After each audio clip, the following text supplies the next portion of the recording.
Good morning sa inyo lahat. Good morning!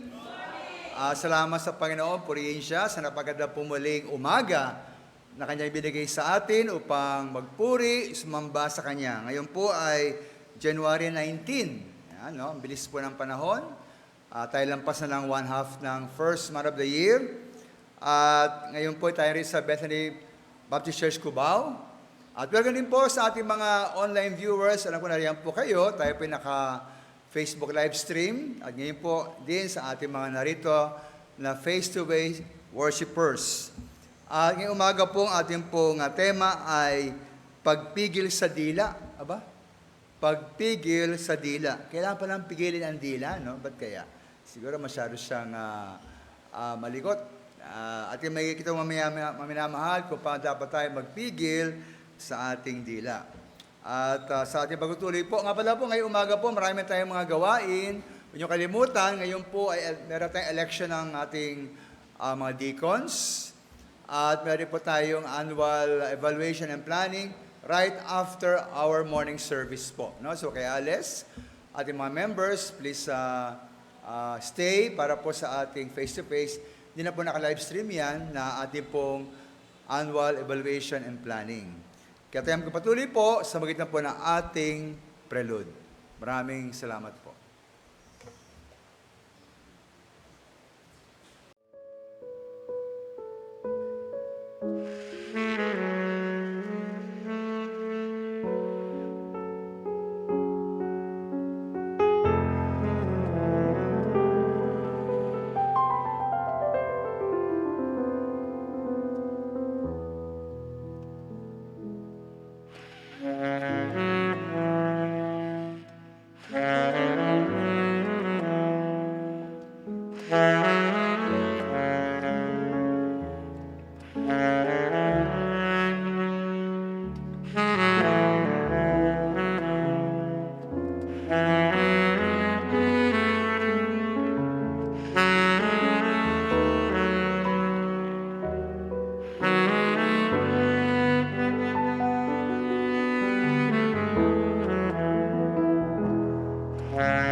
Tayo po ito may lahat sa ating pong pagbasa ng salita ng Panginoon. Ating pong paksa po ngayong umaga ay ang pagpigil sa dila. Ito po ay hango po Santiago, Kapitulo 1, versikulo 26, o sa English po ay James chapter 1, verse 26. At ibasahin mo na po sa English, ito po ay King James Version, and then at ibasahin po sa Pilipino na translation.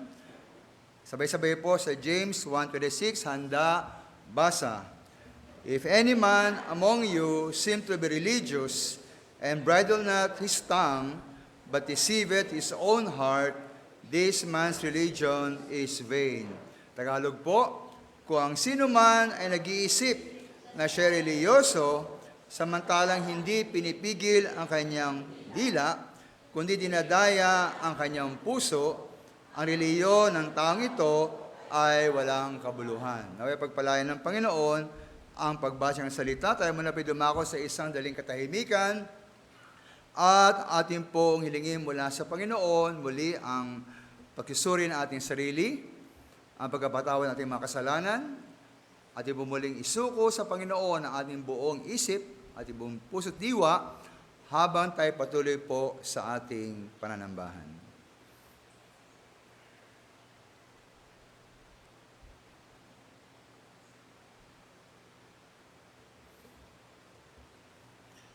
Salamat, Panginoon, sa umagang ito na kayo po nagtipon sa amin sa inyong pag-iingat at paggabay.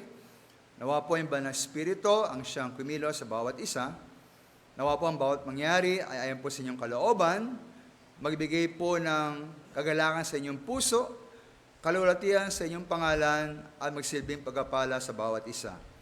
At meron man sa amin, Panginoon, na wala pang Jesus sa kanyang puso, wala pang katiyakan ng langit, wala pa siyang karanasan sa muling kapanganakan. No, kahit ngayong umaga, Panginoon, kausapin niyo siya upang siya magpasya mula sa kanyang puso at tumawag sa inyo sa pagsisisi, pagtitiwala sa inyo, Panginoon Yesus, at pagsuko ng kanyang buhay.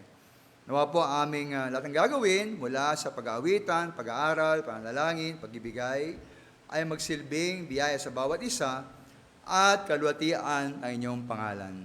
From the lines, Panik Cristo Jesus, Amen. Tayo po imawit sa ating Panginoon.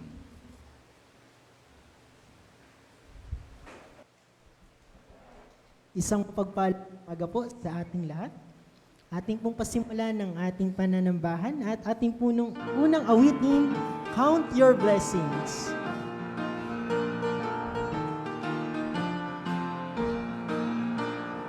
When upon life's billow you are tempest-tossed, when you are discouraged, thinking all is lost, count your many blessings, name them one by one, and it will surprise you what the Lord has done. Count your blessings, name them one by one. Count your blessings, see what God has done. Count your blessings, name them one by one. Count your many blessings, see what God has done. Are you ever burdened with the load of care? Cast across Himself, you are called to bear. Count your many blessings, every doubt will fly, and it will be seen as the days go by. Count your blessings, name them one by one. Count your blessings, see what God has done. Count your blessings, name them one by one. Count your many blessings, see what God has done. When you look at others with their hands and gold, think the price of promise you is worth untold. Count your many blessings, money cannot buy. Your reward in heaven or your home on high. Count your blessings, name them one by one. Count your blessings, see what God has done. Count your blessings, name them one by one. Count your many blessings, see what God has done. So amid that conflict, whether great or small, do not be discouraged, God is over all. Count your many blessings, angels will attend, help and comfort, give you to your journey's end. Count your blessings, name them one by one. Count your blessings, see what God hath done. Count your blessings, name them one by one. Count your many blessings, see what God hath done. Ating pong sunod na awitin, Do Right.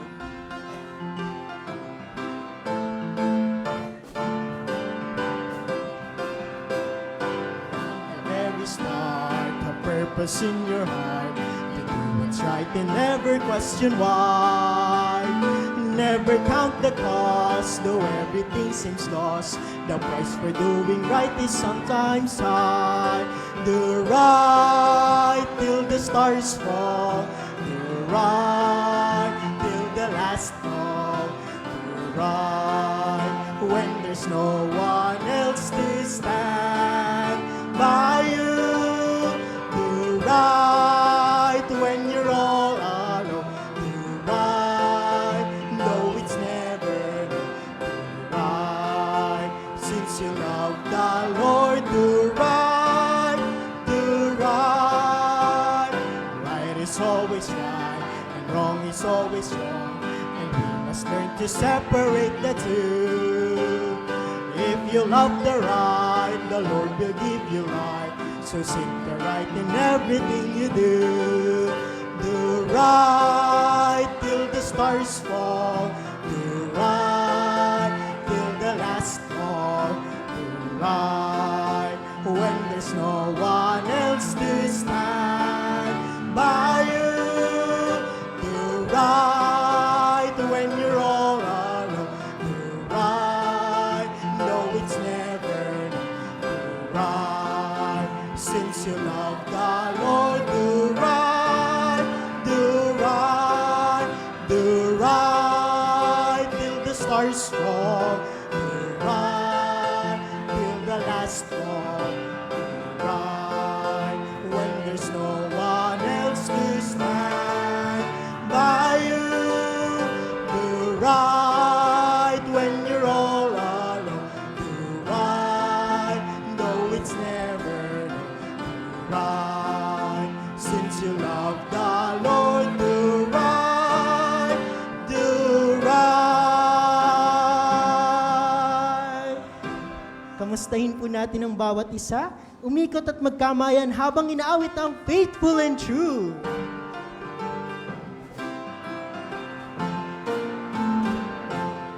The mountain is high, but you will take me higher. The valley is deep, but you will take me through. The river is wide, but you will take me over. There's one thing I know, wherever I go, you're faithful and true. My Lord, you're faithful and true. When everything's around me gives way, faithful and true to lead me from day to day. My Lord, you're faithful and true. You act through whenever I pray. There's one thing I know, wherever I go, you're faithful and true. There's one thing I know, wherever I go, you're faithful and true.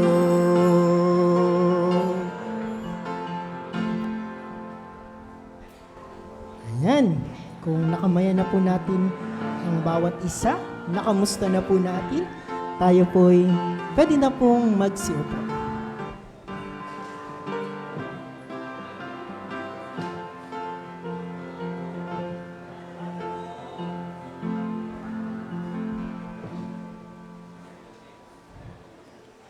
Muli, isang mapagpalang umaga po sa ating lahat. At tayo naman po ay dadako sa ating weekend review. Meron po tayong children's ministry. Ginanap po ito ng January 12.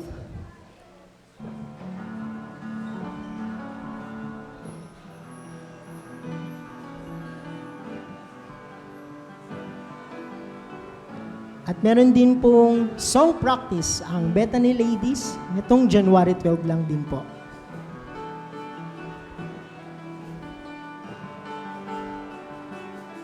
Ganon din po ang ating Adult Sunday School class.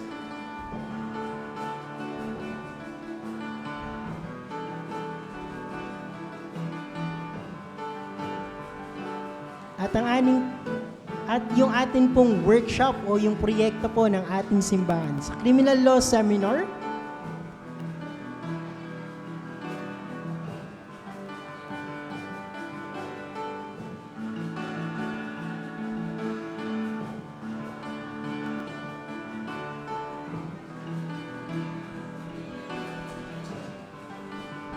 Atin din pong ginanap ang midweek worship service and prayer meeting.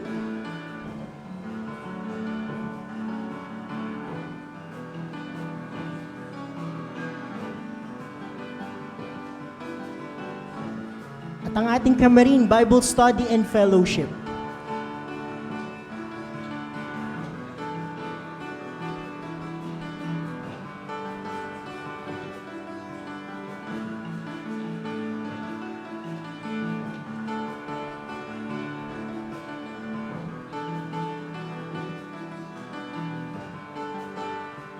Ganon din po, sa Taytay, nagkaroon din po tayo ng worship service.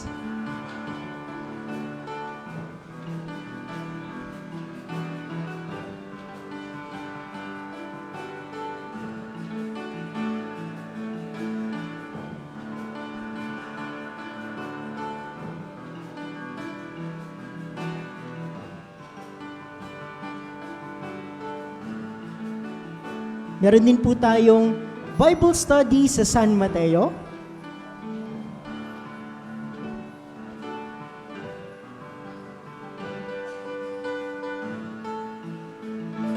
Ganun din po sa Kamuning at Cubao. Tayo po ay nagkaroon po ng home Bible study.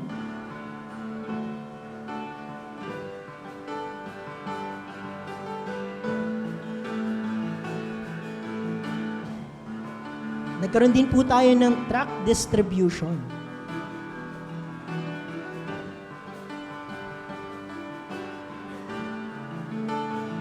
Ayun po, yung mga gawain natin sa nakalipas na linggo na may patuloy po tayong sumuporta at tumulong sa mga gawain na yan. At atin pong batiin, happy birthday from January 19 to January 24, Sister Nina, Sister Joy, Brother Allen, Brother Jerix, and happy wedding anniversary naman po kanila, Brother Ed and Sister Levi Tawan. So, kung meron po tayong contacts nila, friends natin sila sa Facebook, batiin po natin sila ng isang happy birthday and happy wedding anniversary. Tayo naman po ay dadako sa ating announcements and reminders. Tayo po ay mayroon pong daily Bible blessing every morning from Monday to Saturday. Meron po tayo nito sa Bethany Cubao Members Group Chat, Facebook page, and YouTube channel. Ginaganap din po natin ang ating midweek service and prayer meeting. Nagsisimula po ito every 7 p.m. ng Wednesday. Meron po tayong face-to-face at meron din po tayong Facebook live stream. Ganun din po ang ating Sunday worship service. Nagsisimula po ito ng 9 a.m. Meron din po tayong face-to-face at meron din po tayong Facebook live stream. Para naman po sa tema natin ngayong linggo, January 19, ang pagpipigil sa dila na matatagpuan sa Santiago chapter 1 verse 26. Next Sunday naman po, January 26, hindi na sa tinapay lamang na matatagpuan sa Mateo chapter 4 verse 1 to 4. After naman po ng ating Sunday worship service, tayo po may mga klase at ito po sa pangunguna ng ating pastor, ang ating Adult Sunday School class. Every Sunday, 3 p.m. sa Begonia Room. And Go Ye Cubao weekly activities, meron po tayong Bible study every Wednesday and Saturday. BKBC and tract distribution every Saturday naman po. Ganun din po sa Kamarin, meron po tayong home Bible study prayer fellowship and monthly worship service. Sa atin din pong San Mateo Rizal, ginaganap po natin ang home Bible study sa 5 families. Every Saturday yan. At ganun din po sa Taytay Rizal, meron po tayong worship service every Saturday. Ginaganap po natin ang ating special missions gift giving every last Sunday of the month. Kasabay din po nito ang ating Lord's Supper every last Sunday of the month din po. At ating pong suportahan at i-push ang proyekto ng ating simbahan, ang Each One Bring One program every Sunday. Nawa tayo po ay nakapagdala. Bawat isa sa atin ang atin pong commitment, kung sino man po yung atin pong isinulat, no, sa pinakaunang Sunday ng diyang taong ito. And ganun din po ang ating annual evaluation and planning and election of deacons. Mamaya po yan, January 19, today po yan, after po ng atin pong simba. At ito naman po, yung project po, no, para po sa junior young people. Meron po tayong fellowship sa pangunguna po ng ating pastor at ang tema po na i-discuss for this project is paano manligaw at paano maligawan. Ito po'y sa 3rd floor, Damascus Room ng 1:30 p.m. Ganun din po, no? Hindi lang po sa JYP, ganun din po sa amin pong worship, no? Sa worship team, meron din po tayong project dyan, no? Ang worship ministry, song leaders, orientation with Pastor Evies Acorda. So after po ito ng klase, ng adult Sunday school class, 4:30 p.m. sa Begonia Room. Yan po, tayo naman po ay dadako po sa mga bisita natin sa umagang ito, no? So meron po tayong 3 salamat card, no? So, kung aking pong tatawagin, para ma-recognize po natin ang bawat set, tumayo po, no? Welcome po, Sir Randolph Balagosa. Yan. Sundan po yan ni Brother Edward Catalan. At kay Sister Haneline Panganiban. Yan, welcome po sa atin pong simbahan sa Bethany Baptist Church, Cubao, no? Naway makita po namin ulit kayo sa mga susunod pang linggo.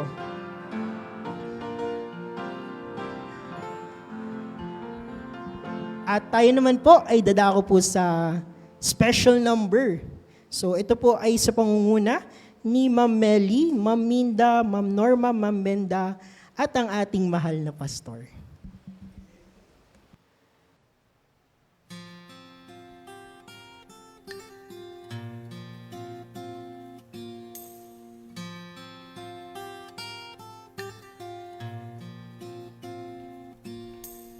When the valley is deep, when the mountain is steep, when the body is weary, when we stumble and fall, when the choices are hard, when we're battered and scarred, when we spent our resources, when we've given our all, in Jesus' name we press on.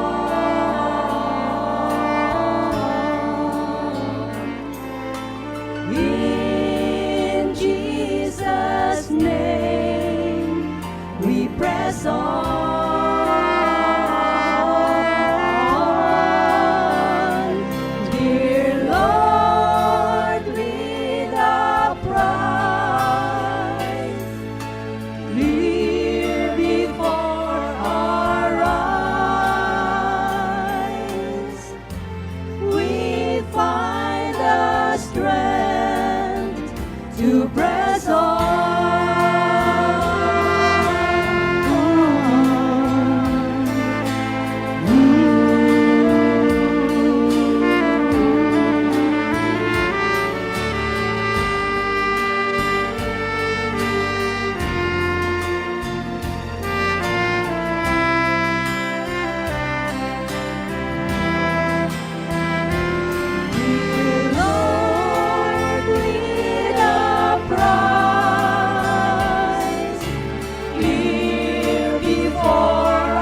strength to press on.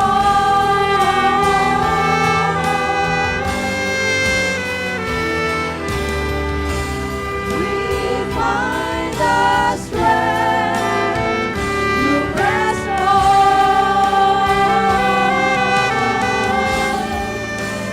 To press on.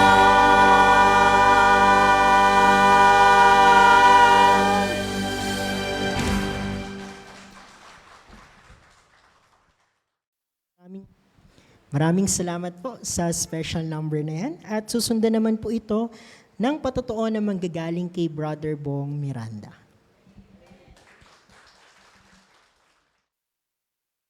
Umaga po sa inyo lahat. Ang akin pong patotoo ay tumagal ng ilang taon sapagkat hindi ko po talagang alam ang totoong reason pero gusto kong itago dahil nakaramdam ako ng sabihin nating kahihiyan. Nahiya ako eh. Pero ilang taon? 2020 po itong naranasan ko. 2025 na ngayon. Pinupush ako ng Panginoon na sabihin ko na. Pero nahihiya ako eh. Pero nagiging guilt sa akin, nagiging pabigat sa akin. Kasi nga nahihiya ako. Pero ang tumatak sa akin, sabi ng Panginoon, pag ako kinahiya mo, kahihiya kita.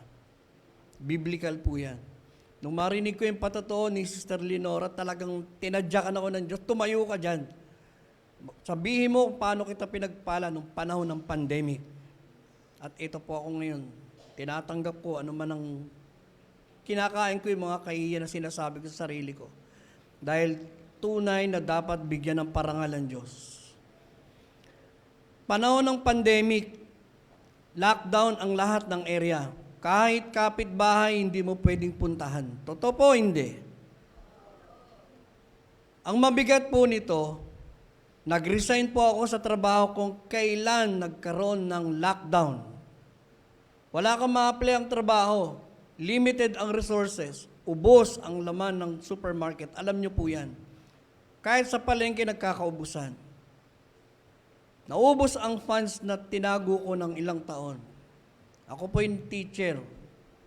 Ngunit nag-decide ako na iwanan ang aking trabaho dahil sa nanay kong pinakamamahal, nag-iisa, Nanay Lorenza.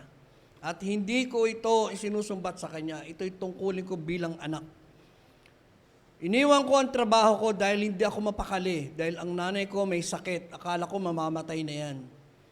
Isang kutsarang lugaw sinusuka pa. Walang gamot na tinatanggap, tinatanggihan ng mga ospital. Walang doktor na gustong tumingin. Sabi ko sa Panginoon, Lord,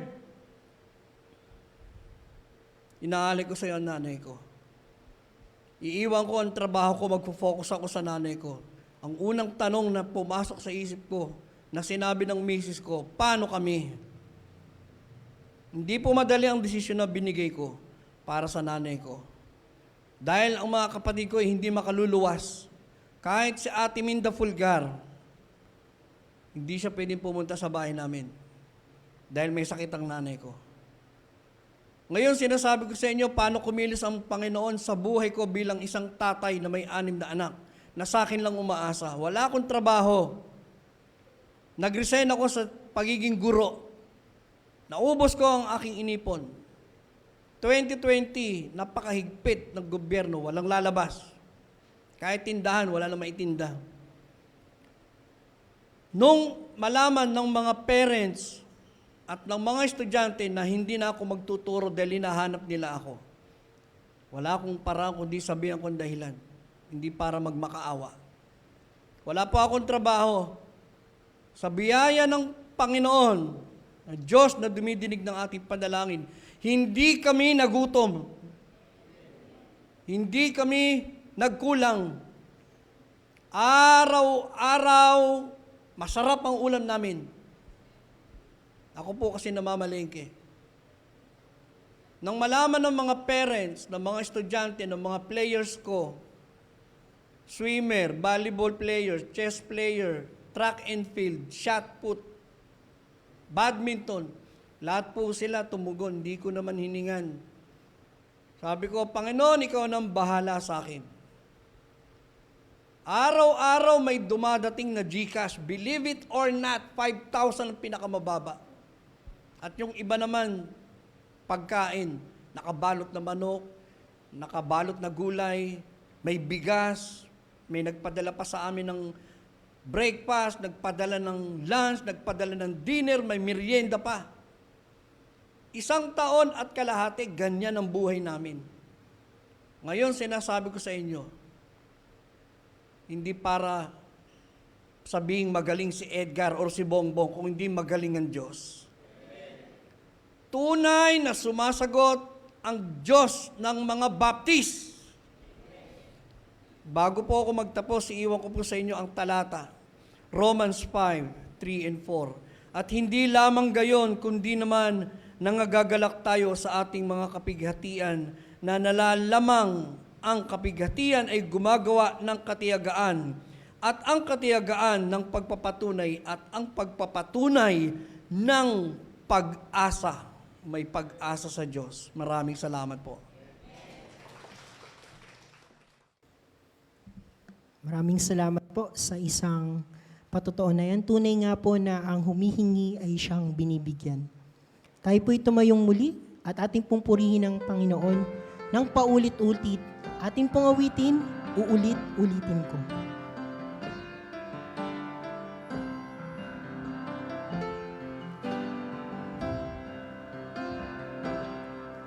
Uulit-ulitin kong aawitin sa iyo mga pasasalamat at papuri sa hari ng mga hari, ang Diyos noon, ngayon, at sa habang panahon.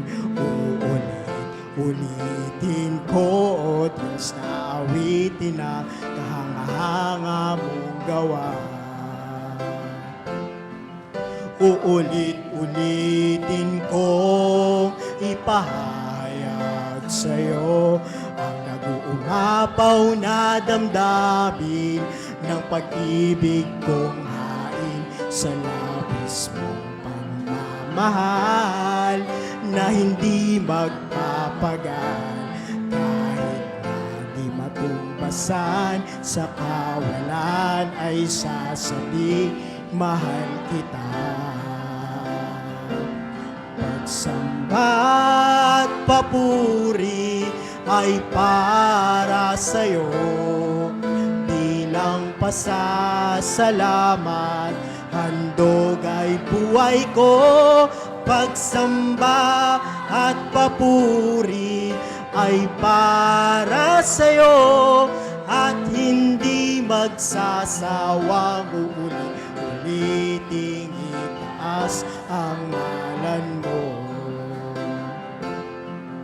Uulit-ulitin kong aawitin sa iyo mga pasasalamat at papuri sa hari ng mga hari, ang Diyos noon, ngayon, at sa habang panahon. Uulit-ulitin ko, O Diyos, na awitin na kahanga-hanga mong gawa. Uulit-ulitin kong ipahayag sa'yo ang nag-uumapaw na damdamin ng pag-ibig kong hain sa labis mong pagmamahal na hindi magpapagal kahit na di matumbasan sa kawalan ay sasabi, mahal kita. Pagsamba, papuri ay para sa'yo bilang pasasalamat, handog ay buhay ko. Pagsamba at papuri ay para sa'yo at hindi magsasawang uulit-uliting itaas ang ngalan mo. Pagsamba't papuri ay para sa'yo, bilang pasasalamat, handog ay buhay ko. Pagsamba't papuri ay para sa'yo, at hindi magsasawang uliting itaas ang ngalan mo. At hindi magsasawang uliting itaas ang ngalan mo.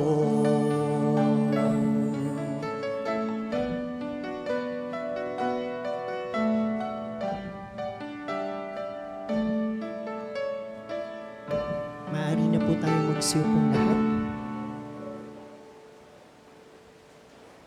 Ating pong ihanda ang ating puso't isipan sa pakikinig at pagbabahagi ng salita ng Diyos. Ating pong tawagin ang ating mahal na pastor, Pastor Evies Acorda.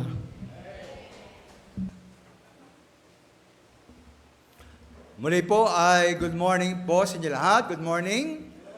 Again po sa ating online. Alam ko na rin po kayo, kahit di kayo nakikita. Ang ating po aralin po ngayon ay ang pamagat, ang pagpigil sa dila. Hango po Santiago 1:26. Ay basahin po sa inyo sa English, tapos po Tagalog. Ito naman po isang verse lamang. If any man among you seem to be religious, and bridle not his tongue, but deceiveth his own heart, this man's religion is vain. Sa Tagalog po, kung sino man ay nag-iisip na siya reliyoso, samantalang hindi pinipigil na kanyang dila, kundi dinadaya ang kanyang puso, ang reliyon ng taong ito ay walang kabuluhan. Sabay pagpalain ng Panginoon ang pagbasa ng salita. Tayo muna po yung manalangin. Salamat, Panginoon, sa muling pagkakataon na amin pong mabasa, pag-aralan at may bahagi po ang inyong salita. Nawati magsilbing panibago, hamon at sariwang pag-unlad sa aming buhay spiritual. Lalo po kung paano kami makitungo sa iba sa magitan po ng aming panalita at komunikasyon. Nawa po niya ba ng Espiritu ang manguna po sa aming pag-aaral. Kaya nga po magalak, Panginoon, sa aming gawain, kaya mapurit may taas, at kaya magsilbing pagkapala sa bawat isa. Tamdalangin sa Panginoon Kristo Jesus. Amen. Maaari pong isa sa pinakamasakit at pinakanakalungkot po na mangyari sa atin, ukol po sa ating minamahal sa buhay, asawa, anak, kapatid, magulang, kahit kaibigan mga minamahal, ay tayo po ay makapagsalita ng marahas at masakit na salita. Lalo na po pag tayo po'y galit. Dahil ang inyo pong binitawang salita ay hindi nyo na maaring bawiin. Lalo na po, ingat kayo mga minamahal, kung inyo pa bang isusulat ang inyong masamang salita o lagay nyo sa chat o sa email. Yan po ay napaka-delikado sapagkat yan po ay parang makapi, ma-share, at malaman po ng buong mundo. Kaya ito po ang tip ko sa inyo. Pag kayo po ay magkasalita ng medyo maanghang o maalat o mapait, sabihin nyo lang, huwag nyo pong iusulat o itatype dahil pag yan po ay inyong i-regret, at least wala na, di po ba? Doon lang sa isang taong kinausap nyo. Pero pag yan po yung nais yung bawiin, pero naiskalat na po yan, wala na mga minamahal, no? Patay tayo. Tayo po ay maaring mabiktima ng ating sariling marahas at walang ingat na panalita. Lalo naman minamahal pag tayo po'y galit. Sabi nga po ng isa, si Ambrose Bierce, speak when you're angry, and you will make the best speech you will ever regret. Pagsalita ka kapag ikaw ay galit, at ibibigay mo ang iyong pinakamahusay na talumpati ng iyong pagsisisihan. No? Kaya tayo po ay magpigil sa ating panalita, lalo na pag tayo po ay galit. Dalawa pong bagay po ang nais ko bigyan din ngayong umaga sa ating arali. Una-una, pigilin po natin ang ating dila. At pangalawa po, ano ba ang mga paraan sa pagpigil po sa ating dila? Kaya unang mga minamahal, ating pong matutunan nawa na pigilin po o i-control ang ating pananalita. Ayon po sa ating teksto, kung ang sino man ay nag-iisip na siya'y reliyoso, samantalang hindi pinipigil na kanyang dila, kundi dinadaya kanyang puso, ang reliyon ng taong ito ay walang kabuluhan. Kaya po yung tao pong binabagit po sa verse 26, siya po ay, tingin niya sa kanyang sarili, siya po ay isang taong reliyoso. A religious man, probably a godly man. No? A man with faith. Maring tulad po ninyo, tulad po natin. Kayo po ba'y merong religion? Kayo ba'y merong panampalataya? Yan, no? Kayo po yung mga Christians, iba sa inyo, karamihan sa inyo, mga Baptist. At masabi nyo, pastor, ako reliyoso, ako ay nagbabasa ng Biblia, ako ay nanalangin lagi, ako ay nagisimba, ako ay nagbabahagi ng salita ng Diyos sa mga diligtas, ako ay tumutulong sa gawain, kumakanta pa ako sa church, ng special number. Ako ay masama sa outreaches, evangelism. Ako ay tapat magbigay ng aking kaput mga handog. Yan, maaari sabihin nyo na, kayo po ay isang taong reliyoso. Tulad po na binanggit sa verse 26. Pero po yung taong ito, mga minamahal, sa teksto natin, ay hindi niya pinipigil ang kanyang dila. Sa anong paraan kaya? Maaaring pong siya po ay nagsalita kung kailan dapat siyang tumahimik. O kaya po, siya po ay nagsalita at walang tigil. Anong naranasan ko po yan May dati ko nakausap, matagal na yun Grabe, hindi ako makasingit. Naranasan niyo po ba yan? Talagang, dire-diretsyong ganyan, hindi ako makasingit. No? At minsan nga, naranasan niyo po siguro yung inaantok na kayo sa haba ng pag-uusap, pero hindi maaaring buksan yung bibig niyo, di ba? Kaya merong kayong technique na nag-yawn kayo, kaya naman sa kausap niya, pero ayaw niya kayong tigilan O kaya mga minamahal, nagkasalita siya naman ng masama sa halip na mabuti. Siya po yung mga example po ng mga maling panalita na walang tigil, no? Dapat tumahimik ka, nagkasalita ka. Dapat tumigil ka na, dire-diretso ka. O kaya, magsalita ka man, hindi naman maganda ang iyong sinasabi. O kaya, sinabi mo man yung tama, pero sa maling paraan. Maaring pasigaw. No? Kaya, sabi po natin teksto, kaya isipin mo pa na ikaw reliyoso, pero hindi mo kayang pigilin ang iyong dila, ang iyong reliyon ay baliwala. Sino yung mga minamahal yan, no? At kaya isipin mo na reliyoso ka, pero kung ikaw ay hindi marunong magpigil sa iyong dila, iyo lamang dinadaya ang iyong sarili. Yun yung mga minamahal, no? Isang napakalit lang yan na bagay ng katawan. No? Kahit ikaw ay nanalangin lagi, kung wala kang kontrol sa dila mo, ang mga panalangin mo ay baliwala. Kung ikaw ay lagi nagbabasa ng Biblia, pero hindi ka marunong makontrol sa dila mo, ang pagbabasa ng Biblia mo ay baliwala. Kahit ikaw ay simba ng simba pa. Simba ka ng Sunday, simba ka ng Wednesday, tumutulong ka ba sa outreaches, nagbibigay ka pa ikaput mga handog mo, pero kung ikaw hindi marunong mag-control sa iyong dila, ang lahat ng yan ay baliwala. Ganun po kahalaga ang ating dila. Binubura niya ang lahat ng ating maaaring gawin na may ituring na pagiging reliyoso. Kaya kayo po ba reliyoso? Mukhang nagbago ng isip ninyo,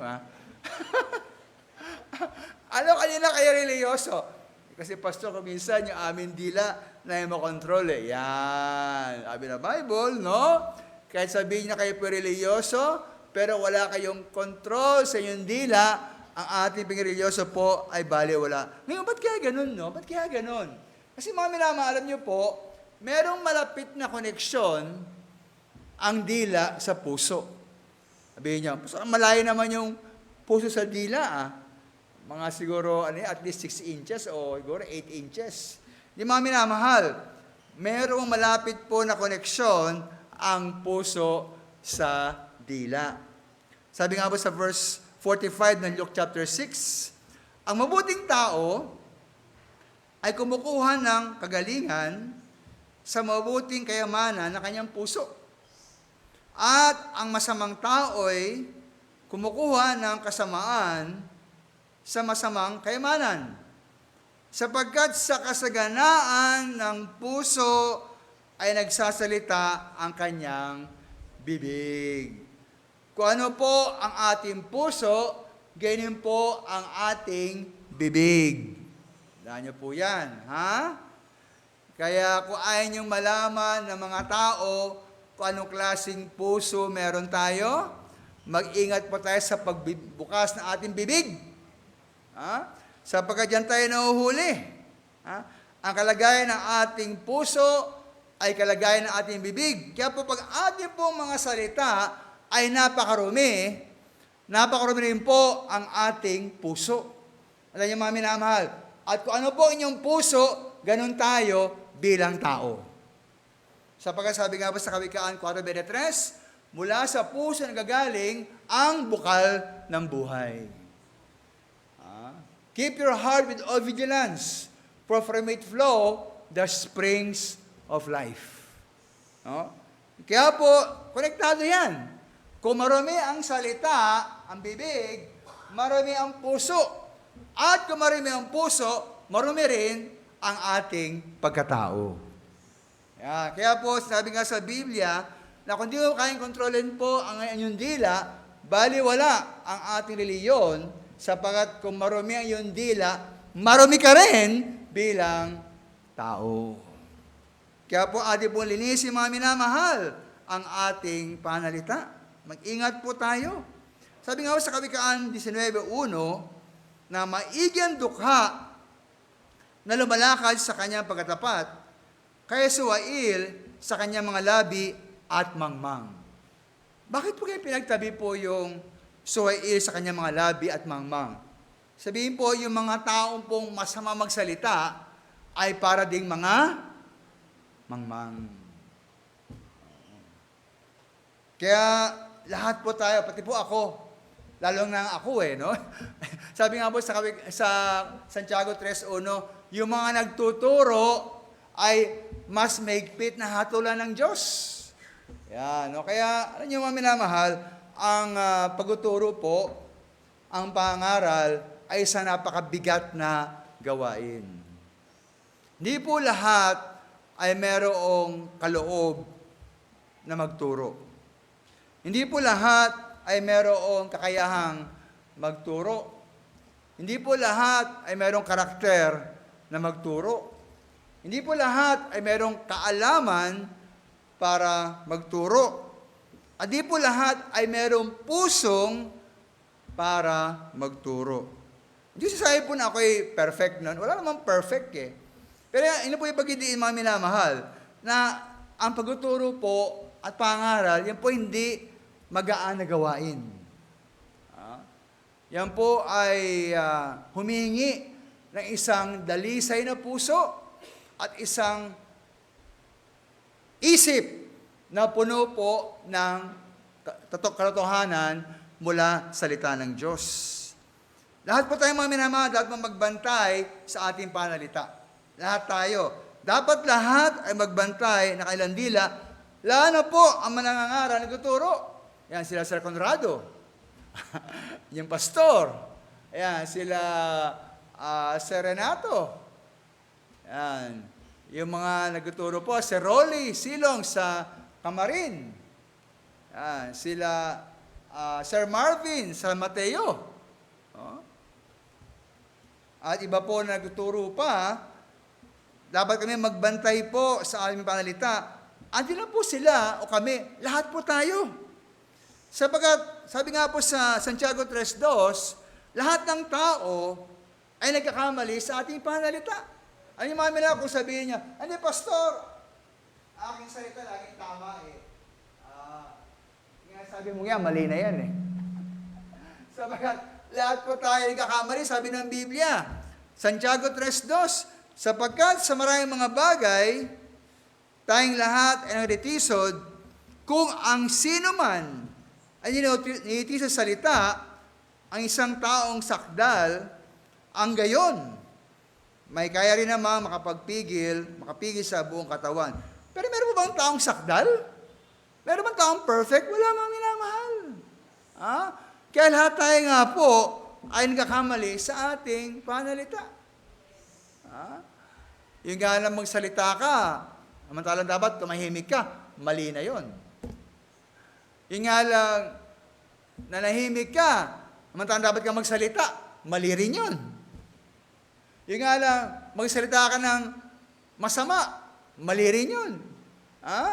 Magsalita ka ng maganda na masamang paraan, mali rin yun.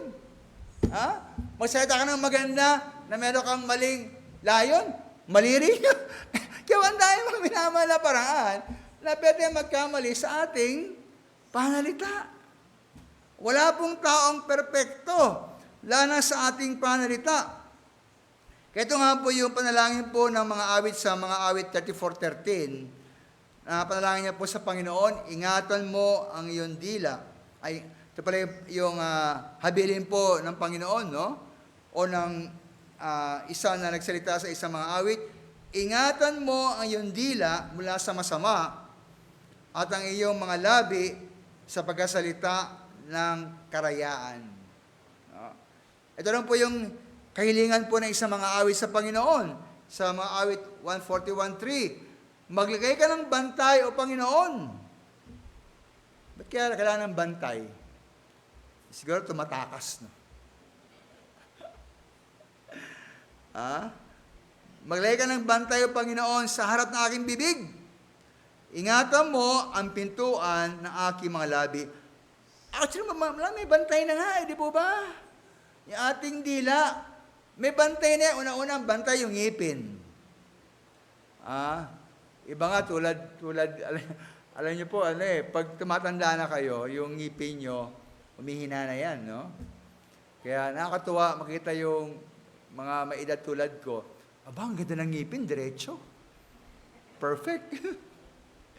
Ayan, fake yan, fake.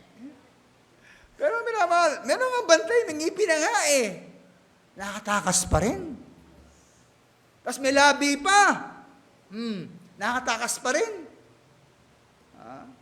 Kaya sabi po ng mga awit, Panginoon, maglagay ka ng bantay sa harap ng aking bibig.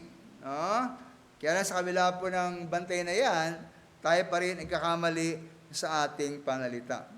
Dahil yung mga minamahal, all things being equal, generally po, bilang pakalahatan, maraming salita equals maraming kasalanan. Yan, Kaya ibig niya pong makabawas-bawas ng kasalanan. Yung bawas-bawasan po ang ating panalita. Yan. Yan natin kasabihan na more words, more mistake, less words, less mistake, no words, no mistake. Although, minsan mali din naman yung no words kasi kailangan magsalita kung dapat ka magsalita. Di po ba? Pero, yan po ang pangkalahatan, ang madaldal ay malimit, nagkakamali. Yan. Kaya ibig niya pong makaiwas sa maling salita, tayo po mag-control sa ating panalita. Sabi nga sa Kawikaan 10:19, na sa karamihan ng mga salita ay hindi nagkukulang ng pagsalangsang. Ngunit siya nagpipigil na kanyang mga labi ay gumagawang may kapantasan. Sabi mga minamahal, ang marunong mag-control na kanyang dila ay taong marunong. Matalino, pantas. Sa ating pong lipunan, sa ating kultura, at hinahangaan po yung magaling salita, di po ba? Yan, una yung mga abogado. Yan, sila rin mahusay magsalita. Sabi nga nila, yung walang kasalanan, pinapatunayang may kasalanan nung taga-usig. At yun namang may kasalanan, pinapatunayan ng defense na lawyer na walang kasalanan. Dahil sila po ay magaling magsalita. Ayan, yung mga abogado. Kaya ingat po kayo sa mga abogado. Pag kayo may kausap na abogadong tulad ko, hawakan niyo mabuti yung wallet niyo. Kasi maya-maya, baka makonvince kayo magbigay sa abogadong yan. At tulad ko, tulad ni Mrs. Isa rin po magaling magsalita man yung mga politicians. Yan, di ba? Yung mga mga pangako. Pag ako'y na halal, wala nang mahirap. Wow! Ba't walang mahirap? Kasi lahat EJK eh, oh. Solve poverty by killing all the poor. Basta masama yan, ha? Hindi. Pero ingat po sa mga promises ng mga politician, di ba? Marami election ngayon. Pero yung mga minamahal, para sa akin, ang higit na matalino ay hindi po yung magaling magsalita, pero yung marunong tumahimik. Yan. Oo. Ay naman si mahirap gawin kasi tayo po, mahilig tayong magdaldal, di po ba? Alam niyo yung ilang joke ko nang sinabi sa inyo, ilang beses sinabi sa inyo joke na to make a Japanese happy, give him tea. Alam niyo yun? To make an American happy, give him coffee. To make a Filipino happy, give him a microphone. Hilig po tayo sa magsalita eh. Pero ang mas matalino mga minamahal ay marunong tumahimik.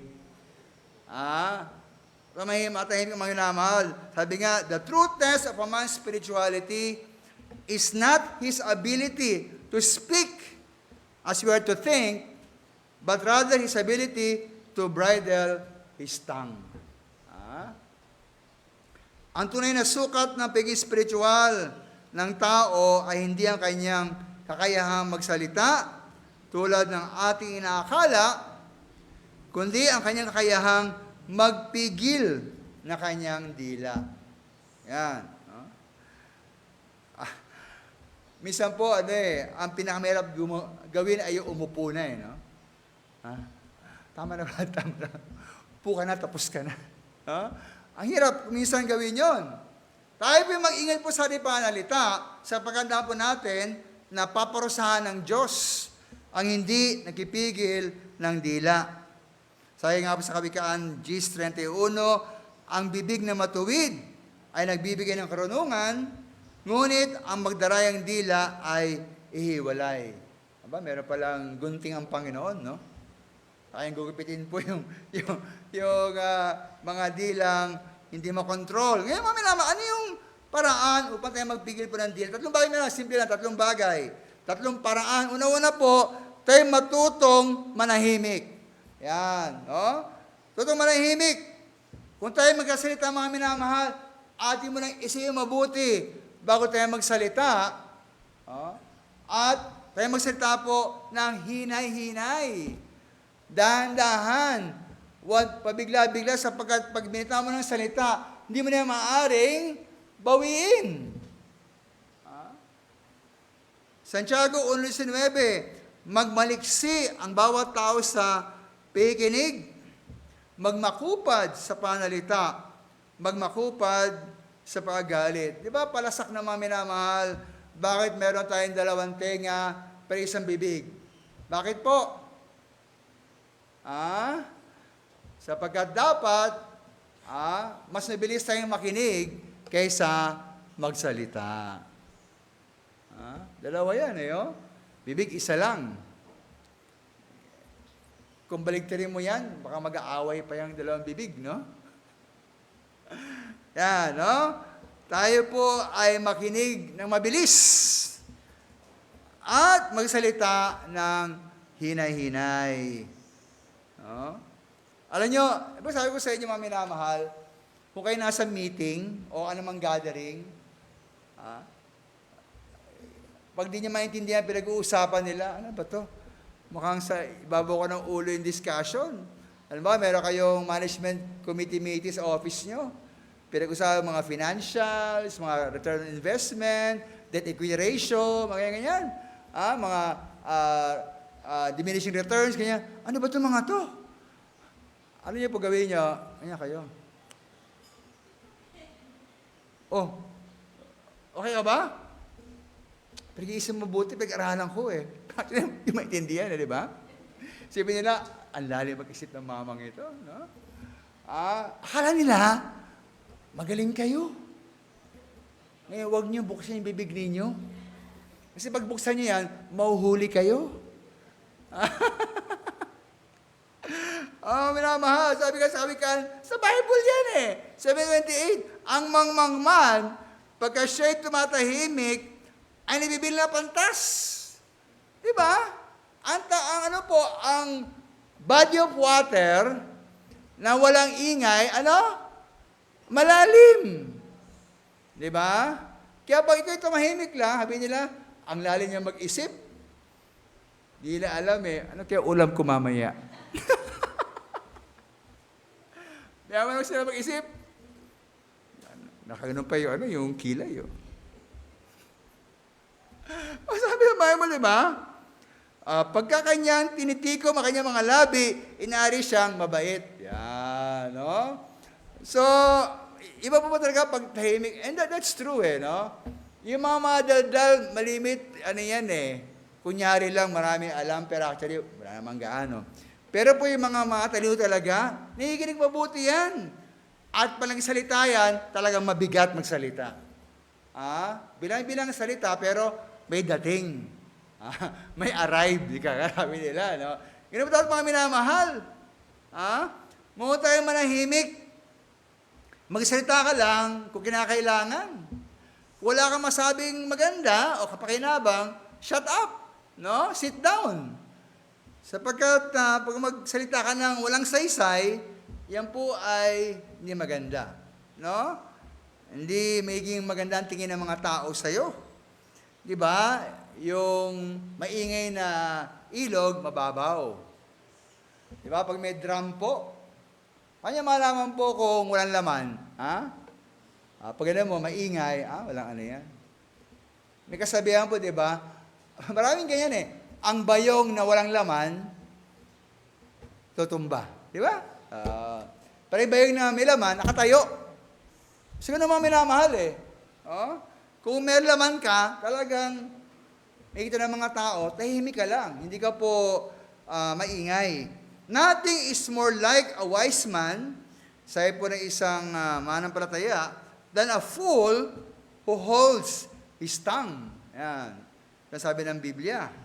Walang kasintulad ng isang marunong sa isang mangmang na nagpipigil ng kanyang dila.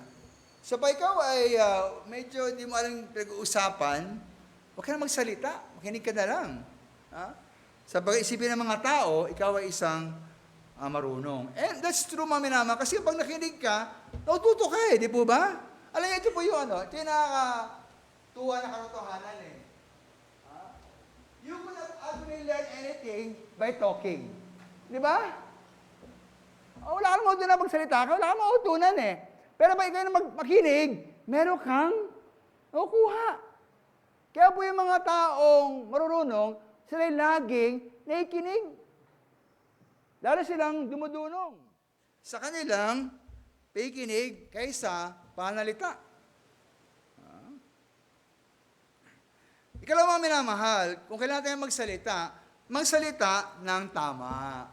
Ingatan po natin ang ating panalita. Napaganda pong verse dito, one of my favorite, Ephesians 4:29. Sabi ni Pablo, anumang salitang mahalay ay huwag lumabas sa inyong bibig, kundi ang mabuting kaditibay ayon sa pangailangan upang makinabang ng biyaya ang mga nagisipakinig. So, nandiyan po yung negative, nandiyan po yung positive. Iwasan ang negatibong salitang mahalay. O sa English po, corrupt communication. O sa ibang salin, evil talk. Yan. No? Minsan po, meron kasi ako pinupuntang lugar na parang may mga sports facilities, no? May tennis court, ganyan, basketball court. Alam nyo, minsan nainis ako yung, halimbawa, tumira, nag-miss, nagmumura. Ba to? No? So, hindi maganda po yung ganun eh. Dahil nyo mga minamahal, pag nagseta kayo ng bulok, may pinanggalingan yon. Saan galing yun? Sa ating puso. Ang basura, nanggagaling sa basurahan. Pag lumabas po ang masamang salita, ang mga mura, mga panalait, pag-insulto sa ating bibig, yan po ay katibayan ng ating puso po ay merong malaking problema. Baka yan po dump site. Hindi lang trash can, dump site. Bulok ang nariyan sa ating puso. Kaya po ating pong ingatan, alisin ang mga mahalin na salita. Yung mga masamang biro, mga green jokes, no? Mga mura, insulto, panlalait. Hindi po dapat mga minamahal. Sa halip, 3 bagay po, sabi sa ating verse. Una-una, magsalita ka ng ikaritibay lamang. Nagpapalakas. Nakaka-encourage. Pangalawa po, ayon sa pangailangan. Kung siya po yung malungkot, i-comfort mo. Di ba? Siya naman po lulugo-lugo, i-challenge mo. Di ba? Kung siya po yung mayroong problema, bigyan mo ng magandang payo. Hindi yung, halimbawa, nagkasakit na nga, ayaw pa, ikaw kasi kasalanan mo yan eh. Ngayon ganun ba? Brad, siguro, yung puso mo, meron kang kasalanan kaya nagkasakit ka. Ano ba naman yan, no? Tulad po yung may nakita akong although hindi ko naman gina-judge, no? Diba, meron po kayong wildfire sa LA, Los Angeles. Huwag sana tayong maging judgmental. Ang dami na ngang nawala ng properties, mga namatay pa. Paisipin nyo, kasi ganyan sila Kung hindi kayo makaka-bless, tumahimik na lang tayo. Sapagkat ang ating pong salita, ikatitibay number 1, kalawa, ayon sa pangailangan, pangatlo, papakinabangan na nakikinig. Yan po dapat ang ating sasabihin. Hindi po mga bagay na bulok, mahalay, o pangit. Pangatlo mga minamahal, wag lang tayo marunong tumahimik o magsalita ng tama, ating pong suriin ang ating puso. Kasi nga po, ang lumalabas sa bibig ay galing po sa ating puso. Sabi nga sa Luke 6:45, ang mabuting tao ay kumukuha ng kagalingan sa mabuting kayaman ng kanyang puso. At ang masamang tao ay kumukuha ng kasamaan sa kanyang kayamanan, masamang kayamanan, sapagkat sa kasaganaan ng puso, nagsasalita ang kanyang bibig. Kung tayo po ay merong speech problem. Actually po, ang yung pastor po may speech problem hanggang ngayon. Maniwala kayo hindi Ako po talaga yung stutterer Ito, walang mali siya to. Hindi naman masama ito pero nakakatawa nga. Okay, maliit pa lamang. Kasi sa aming bahay po, sa Murphy, mahilig sila magkatay dyan Yung kambing. Tapos, ako'y utal-utal. Pakainin nyo nga ng ano yan. Alam niyo yun? Ano lang kambing para tumino yung bibig niyan. Ako pa tayo, utal talaga ako. Ewan ko, kumain ba ako noon? Ewan ko, no? Pero utal pa rin ako Kaya po talagang sabi ko sa sarili ko, hindi, lalabanan ko to. I want to be a public communicator. Kaya akin po sinikap talaga na i-cure ko po yung stuttering ko, no? Talagang discipline training, self-training actually, no? And then ako rin po nag-take ng course sa aking school na elective ng public communication, speech communication. Pero hanggang ngayon po, I'm struggling with that Kaya Magsalita po ako minsan dahan-dahan, di ba? Para po malabanan ko yung aking pagiging utal. Yan, no? Pero yung mga minamahal, kung meron kayong speech problem of a different kind, na ang salita niya po laging masama, mahilig kayo magmura, panlalait, malaswang salita, o tayo po ay sinungaling, o kung tayo magsalita, laging pasigaw, laging pagalit, meron tayo pong speech problem. At yan po yung nanggagaling po saan? Sa ating puso. Yan, no? Ngayon, kung tayo po ay wala pa sa Panginoong Yesus, wala pa kay Jesus sa inyong puso, kailangan niyo po ang Panginoong Yesus para tayo po ay baguhin niyang lubos. Ipanganak tayo muli. Sapagkat ang pangako po ng Panginoon, I will give them a new heart. Bagong pagkatao, bagong puso. Dapat din kilalanin si Jesus bilang ating tagapagligtas at Panginoon na ating buhay. Pero kung tayo mo po ay Kristiyano na, sasabi yung Kristiyano kayo, yan po malaking tanong yan. Kung ikaw ay Kristiyano na, ikaw ay pinanganak na muli, ikaw ay, sabi nga dyan, born again na, bakit ang puso mo mukhang hindi born again? Kaya, have to examine ourselves. No? Suriin po ang sarili. Ang basura ay malimit ang gagaling sa basurahan. Manalangin tayo na tayo po'y baguhin na ating Panginoon. Bilang pagbukas mga minamahal, ingahamon ngayong umaga, nawa po tayo marunong magpigil sa ating dila. Number 1, ay marunong tayong manahimik kung kinakailangan. Number 2, magsalita lamang ng wasto at pagpapala sa iba. At pangatlo po, kung tayo po merong speech problem, ating pong suriin ang ating sarili, ang ating puso. Let's ask God to examine our hearts. Ang sabi nga sa awit, create in me a clean heart, O God. Tayo po ilinisin, lubos na ating Panginoon. Alam ko po, lahat tayo po ay nag-anayos ng blessing, di po ba? Gusto mo ma-bless? Siyempre, no? Ang ganda po sabi sa unang Pedro 3:3, ito para yung isang sikat sa blessing Sapagkat ang naganais, umibig sa buhay, at makakita ng mabuting araw, ay magpigil na kanyang dila sa masama. At ang kanyang mga labi ay huwag magsalita ng daya. No? Kaya kung ibig niyo pong pagpalain na kayo ng Panginoon, nawa po ating pananalita ay lagi ring pagpapala sa iba. Pero kung tayo po ay may speech problem, ating pong salita, hindi maganda, hindi marunong magpigil sa ating pananalita, ay naku po, yung blessing po ay malayo sa ating buhay.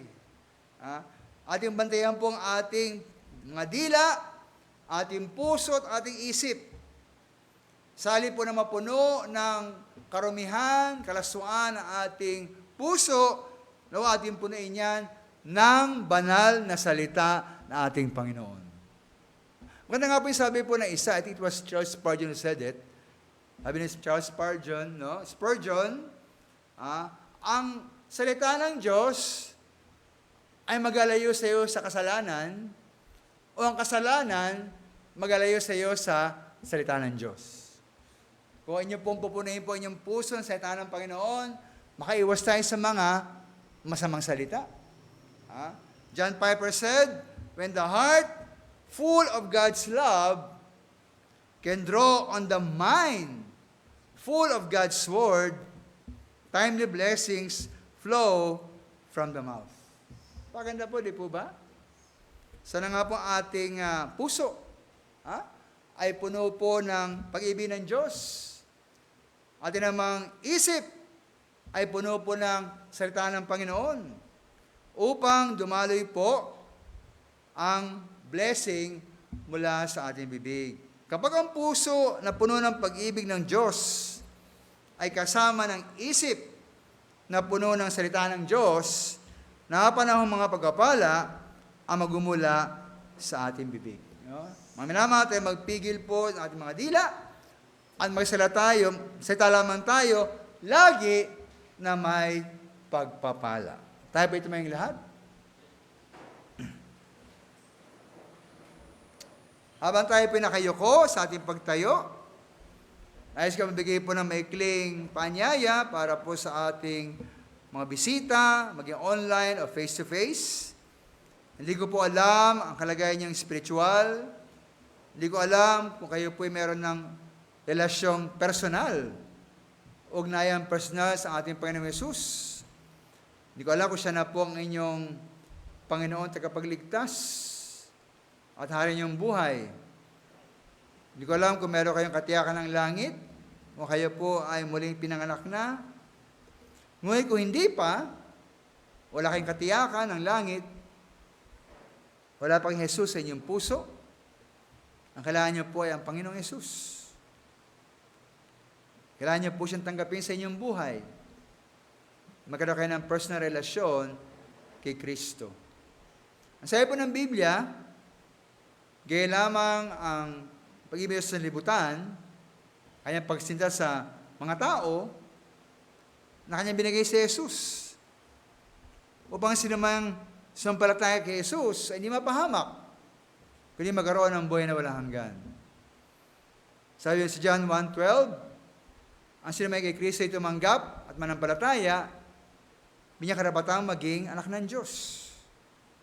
Sabi po sa Roma 19, na sinumang magsabi na si Jesus ay Panginoon at maniwala siya muli na buhay, siya maliligtas.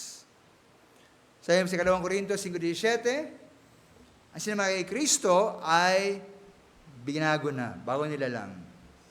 Kaya ngayong umaga mga minamahal, ito pong hamon ng salita ng Panginoon. Nawa po lahat tayo rito ay merang Jesus sa kanyang buhay, sa kanyang puso. O kayo pa wala pang Jesus sa inyong buhay, wala kang katiyakan ng langit, di pa naranasan ang muling kapanganakan, nais ko pong hamunin po kayo sa isang panalangin. Paraan upang ipahayag ninyo ang inyong pagsisisi, pagtiwala kay Kristo, at pagsuko ng inyong buhay sa Kanya. Sunod niyo po ako sa isang panalangin. Angkin niyo po ito bilang inyong sariling panalangin ng pagsisisi, pagtitiwala, at pagsuko ng inyong buhay. Tahimik lamang, yun po sa isipan, angkin niyo ito bilang inyong sariling panalangin. Panginoon Yesus, inaamin ko po na kayo isang makasalanan. Patawarin niyo po ako sa aking mga kasalanan. Akin na pong iniiwan, tinatalikuran, aking mga kasalanan. Ang nagtitiwala po ako, Panginoon Yesus, na inyong kamatayan, pagkalibing, at muling pagkabuhay, ay sapat na kabayaran na aking mga kasalanan. Kinikilala kita, Panginoon Yesus. Natanggap kita bilang aking tagapagligtas at nagbayad na aking mga kasalanan. Akin na po sinusuko sa inyo, Panginoon Yesus. Aking buong buhay. Pumasok kayo sa aking puso. At kayo na po maghari sa aking buhay. Kinikilala kita, Panginoon Yesus. Natanggap kita bilang aking Panginoon at hari na aking buhay. Tulungan niyo po akong sumunod sa mga utos at mamuhay ayon sa inyong kalooban. Salamat, Panginoon, sa kaligtasang binigay niyo sa akin. Kung taimtim po ang inyong panalangin, kayo po ay nagsuko sa Panginoon, nagsisi, nagtiwala sa Kanya, Kanyang pangako mga minamahal, tayo po ay magkaroon ng muling kapanganakan at katiyakan ng buhay na walang hanggan. At para po sa ating mga nagsasabi mga Kristiyano na, oo, maaring niniwala ka na ikaw ay isang manampalataya, pero aminin natin na tayo pa rin pinagkakamali sa ating pananalita. Kung minsan, kailangan tumahimik, tayo po ay nagkasalita. Kung minsan, dapat magsalita ng wasto, pangit po lumalabas sa ating bibig. Salitang masakit, salita na insulto, salitang mahalay, o kaya ang ating panalita po hindi magandang paraan. Man tayo pasigaw, pagalit, nakasakit po tayo ng dami ng ibang tao. Kailangan po nating suriin ang ating sarili, ating puso. Ang minamahal, lahat po tayo ay sakop ng ganitong uring hamon. Sa pagkasabi nga ni Santiago, kung nasabi mong ikaw ay nagkakamali sa pananalita, nasabi mong ikaw ay perpekto. Ngunit wala pong Kristiyanong perpekto sapagkat lahat nga tayo kakamali sa ating pananalita. Kaya kailangan po ang palagiang paghingi sa Panginoon ng paghilinis sa ating puso. Nang sa kayo lumabas pa sa bibig, ay tanging dalisay at malinis na pananalita.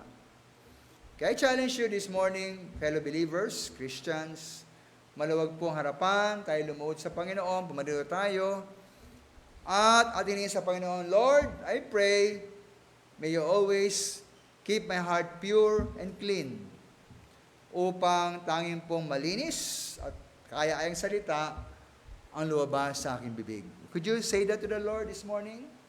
Tayo sa harapan, sabihan sa Panginoon, Lord, help me, nawa po laging dalisay, at malinis na ang aking puso. Nang sa gayon, ako po ay marunong manahimik, o kailangan magsalita, nawa po pawang magandang salita, mabubuting salita, pagpapalang mga salita lamang, ang marinig ng iba. Lord, keep my heart clean and pure. Nawa pa aking puso ay laging maging dalisay, upang maging dalisay din po ang mga lumalabas sa salita mula sa aking bibig. And Lord, please use me so that every word I utter, every word I speak, will be a blessing to the hearers. Maraming po tayo na bawat salita ang sabihin ay maging pagkapala nga sa mga nakikinig.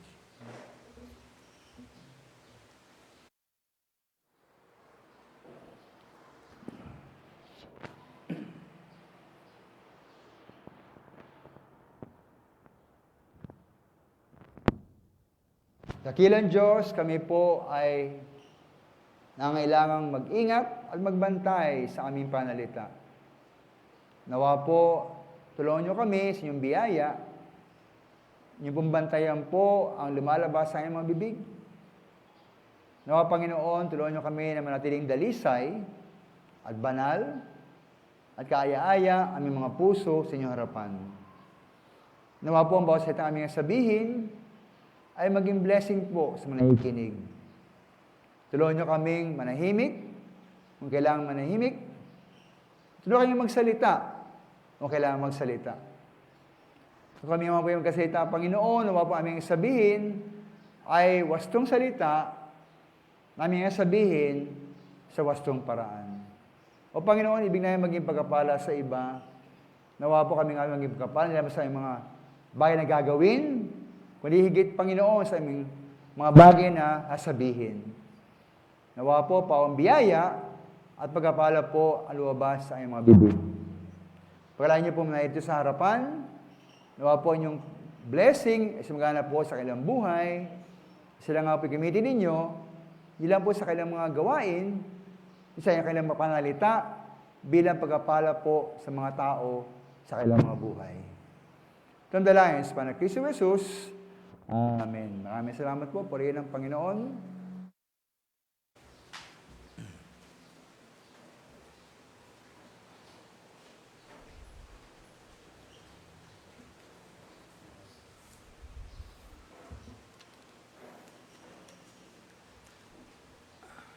Tayo ako po sa ating pag-ibigayan. Ngunit ibig lang magbigay po ng kaunting munang paunang salita.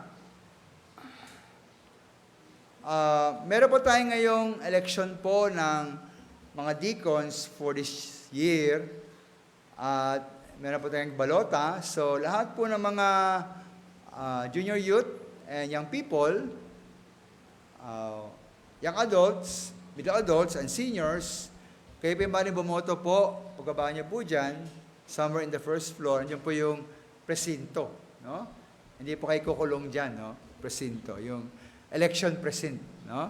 Bigyan kayo ng balota, just check po 1 to 5. Don't check 6 o 7. Pag wala pa sa 5, yan po ay void na ballot yan. Wala nang silbi yan. Just choose po. Pari isa lang, 2, 3, 4, 5, pero not more than 5. No?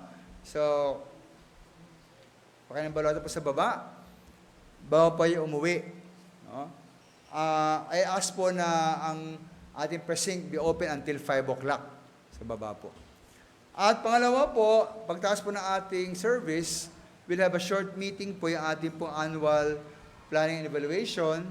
Ako yung mag-report po sa inyo, pinaka-summary nangyari po last year, at yung ating general plans po for this year. Yan po ay preliminary na sapagkat depende po yan as we move sa mga months po. We would see kung ano po yung magandang pwedeng gawin base po sa respond nyo po, pagtugon nyo sa mga programa. Pero meron po tayong pinakatema, ang sabihin po sa inyo maya-maya. At meron tayong open forum, no? Kung kayo po ay nais magtanong sa mga bagay-bagay sa ating gawain, kayo po ay malaya, no? Hindi na po aksidente yung mga minamahal ng ating lesson about the tongue, no? Kaya, kayo magtatanong kayo, make sure po na positive. Para yung sagot ni Pastor, positive din. Yan, ha? Okay po? Yan, no? At huli po, ay nga pala, sorry ko, kailangan dagdagan po, no? Ibig ko po i-promote po yung ating pong JYP Fellowship mamaya, kasi maganda yung topic eh, no? Paano maligaw at paano maligawan. I would like to ask po, lalo na yung mga parents na meron pong young people na mga anak, kasi kailangan po merong common stand ang parents sa mga children, di po ba? Kaya yun po, I invite the parents as well as the young people, junior youth, matayin po 1:30 po sa taas para po sa ating lesson about panliligaw. No?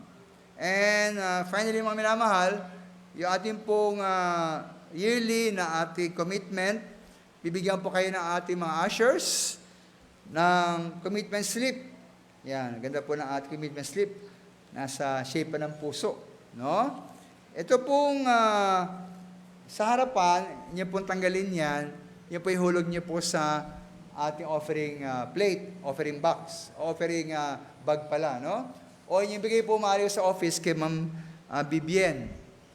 O kung di naman po, maaaring next Sunday, inyo lang kunin to, ibalik nyo sa next Sunday, pagpapray nyo pa yung mga nasa laman po nito. But please all members should get this form, ibigay nyo po either today o susunod po na Sunday.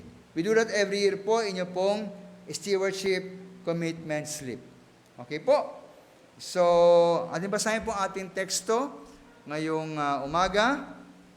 Sabi sa Kawikaan 11:24-25, may nagkasabog at tumatubo pa, at may humahawak naman higit kaysa karampatan, ngunit nauwi lamang sa pangailangan. Ang kaluluwang mapagbigay tataba, at siyang dumidilig ay may dilig din. So, ushers, please, pakiikot po kayo, bigay po kayo muna ng ating mga commitment slips. Then we proceed po sa ating giving.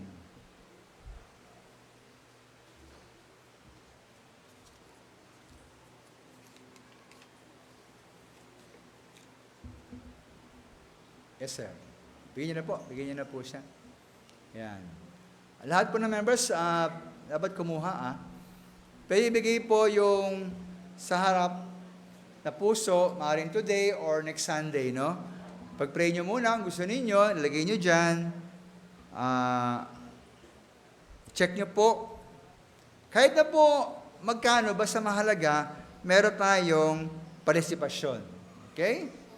Maaaring weekly, twice a month, once a month, love offering. Halimbawa, sabihin yung every week, 10 pesos. Okay lang po yun, no? Faith mission, 10 pesos. Ang mahalaga po ay meron tayong bahagi. Yan ang mahalaga, no?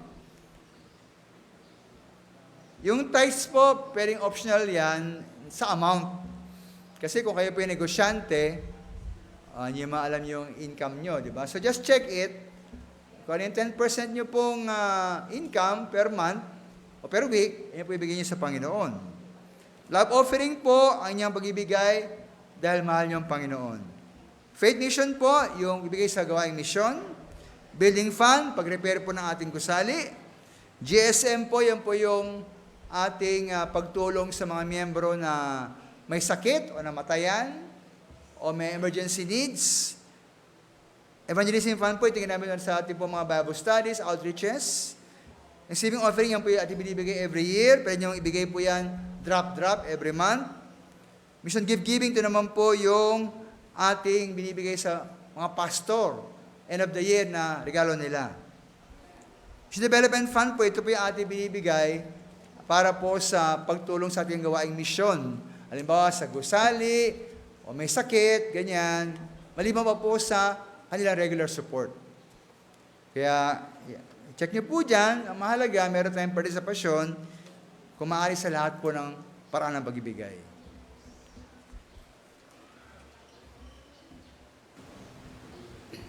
Tayo po ay manalangin para sa ating pagbibigayan. Aming amang banal na makapangyarihan sa lahat, tunay nga, Panginoon, kami ay lubos, gagalak, pupuri sa iyo pong kabutihan sa amin sa bawat araw na dumaraan, na iyo pong ipinagkakalob sa amin ang lahat namin mga pangangailangan. At sandaling ito, Panginoon, sa aming pagbigayan, ay yung nga pong puspusin ng banal na biyaya, Panginoon, ang kapatiran, at sa aming pagkakaloob na maibigay po namin ang nararapat para sa iyong gawain. At dalangin nga po namin na naway meron kaming kagalakan, maging sa maliit na pagkakaloob, ay ito ay magbigay, Panginoon, sa iyo ng kaluwalhatian at kapulihan. Lahat po ito ay aming dalangin. Pangalan po ng anak na si Jesus. Amen.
Tayo po ay manalangin.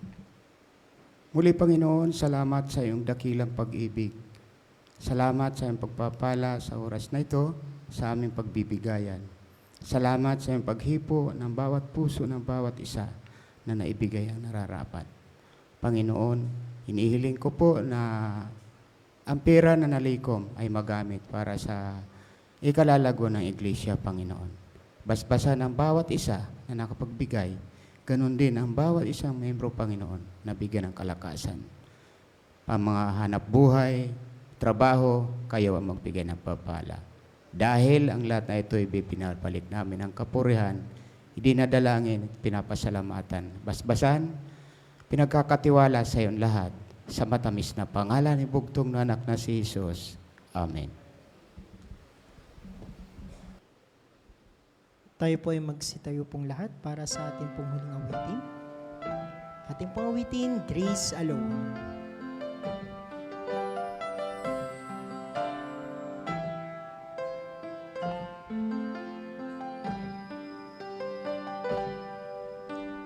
Every promise we can make, every prayer, step of faith, every difference we can make is only by His grace. Every mountain we will climb, every ray of hope we shine, every blessings left behind is only by His grace. Grace alone, which God supplies, strength unknown, He will provide. Christ in us, our cornerstone, we will go forth in grace alone.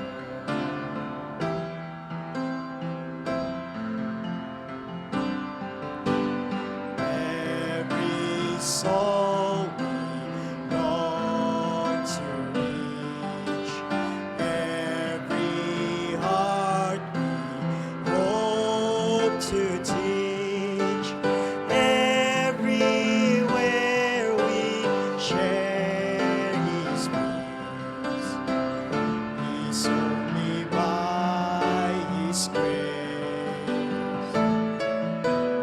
Every loving word we say, every tear we wipe away, every sorrow turn to praise, is only by His grace.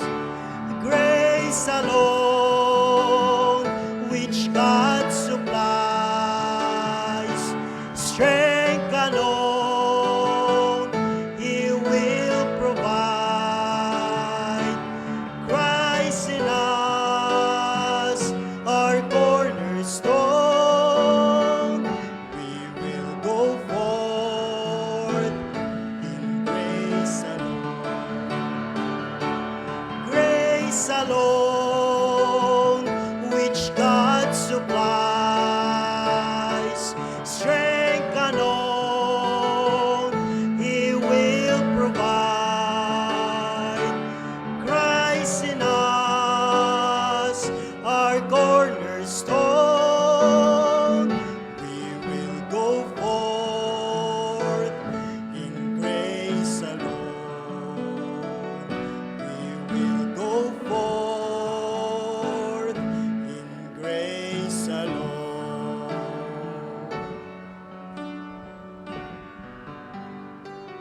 Tayo po ay manatiling nakatayo para sa ating closing prayer.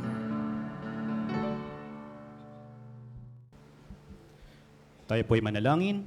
Amang banal, Diyos na makapangyarihan sa lahat, tunay nga po kami po'y nagpupuri sa inyo, Panginoon, sa inyong kadakilaan, inyong kapangyarihan, inyong pag-ibig, Panginoon. Aming pong itinataas ang inyong pangalan, Panginoon, sa araw-araw. Ako'y nagpapasalamat din, Ama, sa mga pagpapalang ipinagkaloob niyo sa amin, sa bawat isa ng mga nakaraang araw, Panginoon. Tunay nga po na hindi kayo nagkulang despite yung mga shortcomings namin bilang mga anak niyo, Panginoon. Still, puspusan pa rin po ang inyong pag-ibig na ipinapakita para sa amin, Panginoon.